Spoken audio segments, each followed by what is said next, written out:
أنا عايز أتكلم معاكم في حاجات مهمة.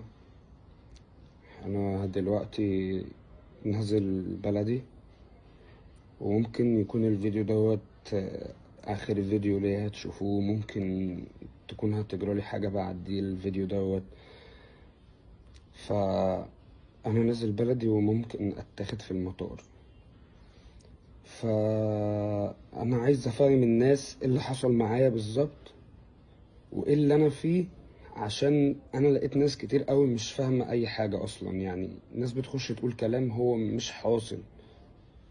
فانا حابب اتكلم معاكم وحابب افهمكم انا ايه اللي حصل معايا بالظبط. انا مبدئيا كده كنت راجع من شغلي، رايح ومصحف ربنا وحياة ربنا شاهد على كلامي، رايح اجيب ابني عشان رايح اعمل له عقيقه، افرح بيه زي ما اي حد بيفرح بابنه. فوانا راجع في الطريق، في نص الدائري بالظبط، في بنزينة اسمها موبيل، في طلعت صفت واكتوبر على الشمال، وطريق حدائق الاهرام في النص، ونزلت المرطية يمين. فانا واحد اجباري بيتي في حدائق الاهرام، فانا ماسك نص الدائري. ان انا لو كنت ماسك اليمين او ماسك الشمال هضطر ان انا اخش طريق غير طريقي اصلا. فانا ماشي في نص الدائري. ما الله يرحمه ويحسن إليه وينور له قبره ويبارك له في عياله ويحافظ له عليهم. انا ما خبطتوش من على الرصيف زي ما الناس بتقول. انا اصلا مش همشي اخبط في الرصيف، بالدليل ان الخبطه والله على الشمال، على الشمال يعني بالعقل، الخبطه على الشمال مش على اليمين. لو هو انا فعلا خبطته على الرصيف زي ما الناس بتقول او زي ما حصل، كانت الجنب اليمين عندي هو اللي باظ. انما انا عندي الحادثه من الشمال. كان في راجل جنبي بعربية جيلي طلع برضو، ربنا بعته كده ليا من السما. انا اصلا ولا خدت رقم ولا اعرف عنه اي حاجة. هو طلع حكى برضو، حكى نفس كلام اللي انا بقوله. فربنا يعلم انا كنت حاسس بايه ساعتها وعملت ايه لاجل ان الناس ديت ولاجل الراجل المتوفي الله يرحمه ويحسن اليه.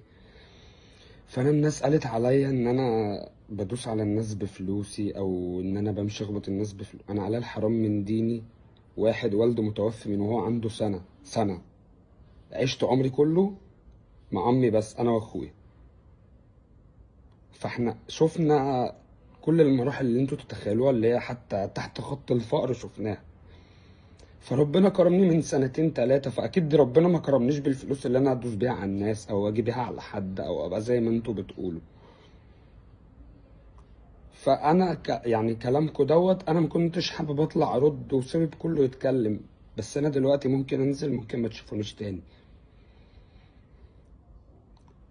وبسبب الكلام ده لبست حوارات مش حواراتي، وبقى عليا قواضي تاني.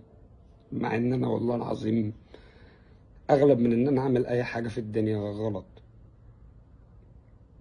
كنت حابب اتكلم معاكم واوضح لكم ان انا محتاج دعمكم جدا، ومحتاجكم تفضلوا جنبي، ومحتاج كل اللي بيحبني زي ما هو بيحبني، وزي ما انا فرحته، وزي ما انا يعني كنت سبب في يوم من الايام مثلا ان انا افرح اي حد. انا محتاج كل الناس اللي انا فرحتها دي تدعيلي. محتاج كل دعوة من اي حد. ومحتاجكم تفهموا ان انا عمري في حياتي ما كنت البني ادم اللي هو بيدوس على الناس بفلوسه. انا شفت كل المراحل في الدنيا اللي تخليني عمري ما ابقى كده.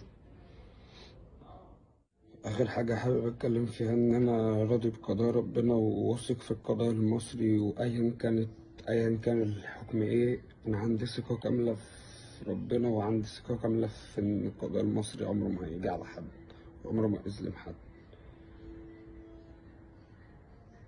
وخليكم فاكرين ان انا اقسم بجلالة الله اقل خلق الله، وهفضل اقل خلق الله. فانا عمري في حياتي ما همشي ادوس على الناس بفلوسي، ولا حيلت فلوس اللي هي تخليني امشي ادوس على الناس بيها.